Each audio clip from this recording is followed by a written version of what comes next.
Dear friends, the story about the beggar blind, we have in two Gospels. We have in St. Mark and in St. Luke. And we know that every evangelist was directing the Gospel to a different group of people. Because Mark was the kind of secretary of St. Peter in Rome when Peter was evangelizing in this eternal city. He is actually writing his Gospel to the people of Rome. And so he would be more connected with local Latin meaning.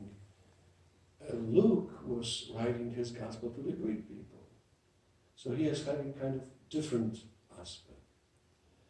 For example, we know from the Mark Gospel that this man has a name. His name is Bartimaeus. Luke is quiet about it. For him, doesn't matter. His point is in something different. But Mark, when he's writing to the people speaking Latin in Rome, for him was important because that name Bartimaeus was having double meaning. Different in Greek, different in Latin. The same word. And what a difference. In Greek, Bartimeo means the son of fear. You know, when you're blind, every step is an expression of fear. In Latin, Timeo means courage. Son of courage. Son of encouragement.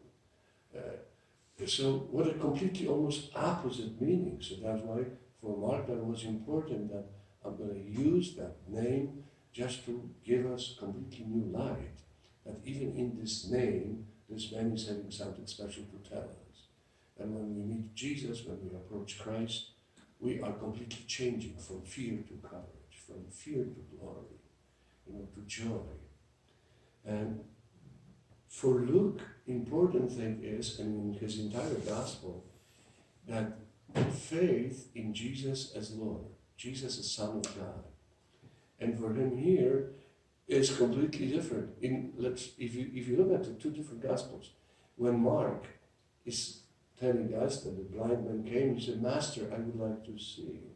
In Luke, Lord, I want to see. It's completely different. And so here is the whole idea in Mark's gospel was on this blind man who's having faith and what his name is, and he's rewarded. In the Gospel of St. Luke, the same story, but the accent is on Jesus as Lord and God. So he's approaching him with the same messianic title, Son of David, have pity on me.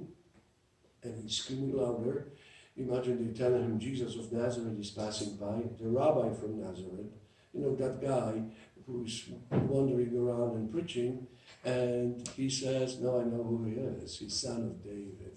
And he's using the title of the Old Testament for the Messiah. In other words, he's screaming, I know you. You are the Messiah. And Isaiah the prophet said, when the Messiah will come, the blind will see. So he had immediate connection with him. That was the once-in-a-lifetime opportunity for him. The blind man cannot follow the crowd walking fast.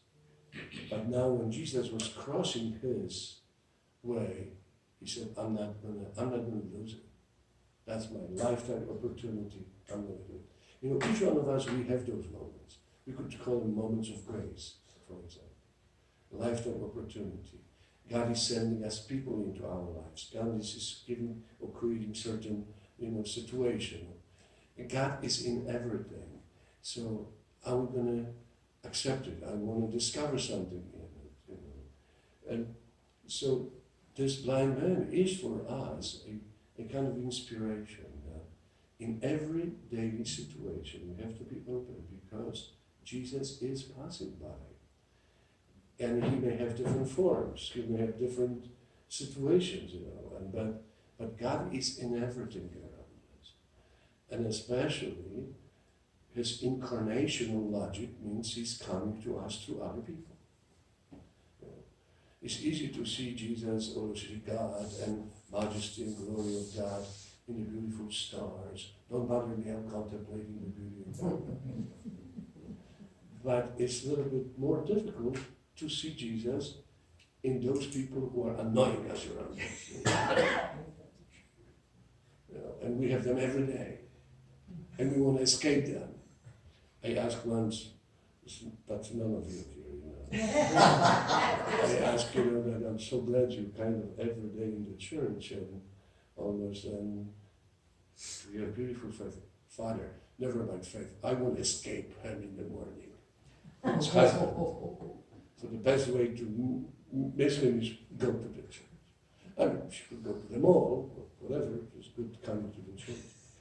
So seeing God in those occasions. And imagine today, real day, we start the day, each one of us with different conditions, with different tasks, with different goals, with different ideas we have to accomplish.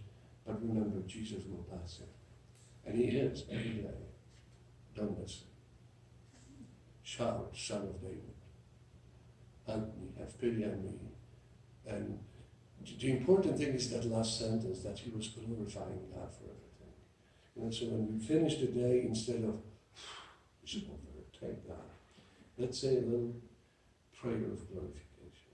You know, I thank you for this wonderful day, or tough day, or whatever was in it, but I know one thing, you are walking with me. Let us pray.